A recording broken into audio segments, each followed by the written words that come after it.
বৌদি আমার বাবুকে দেখেছো গো, 3 ঘন্টা হয়ে গেল রং খেলতে বেরিয়েছে, এখনো খুঁজে পাচ্ছি না, একটু খুঁজে দেখো না বাবুটা কোথায় গেল।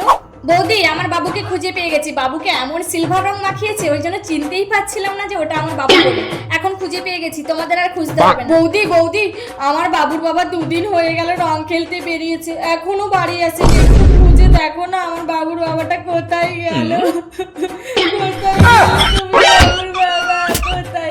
বৌদি বাবুর বাবা বাড়ি চলে এসছে, ওই যে পাশে যে মদ দোকানটা আছে না, মদ দোকানের কাছে একটা ভ্যান ছিল, ভ্যানে বসে বসে মদ খেয়ে বাড়ি চলে এসছে। বৌদি বাবুর বাবা রং খেলতে গিয়ে ফোনটা হারিয়ে ফেলেছে, একটু ফোনটাই রিং করে দেখো না, নতুন ফোন কিনেছে, আমি বারবার করে বললাম রং খেলতে নিয়ে যেও না, নিয়ে গিয়ে হারিয়ে ফেলেছে, একটু ফোনটাই রিং করে দেখো তো কোথায় যে গেল। বৌদি বাবুর বাবাকে হাসপাতালে ভর্তি করেছে, এক্ষুনি চলো না গো তোমরা আমার সঙ্গে। বাবুর বাবা রং খেলতে গিয়ে কার সাথে মারাপিট করে মাথাটা তো ফাটিয়ে ফেলেছে, পা কেটে গেছে, চলো না গো বৌদি, চলো না গো আমার সঙ্গে।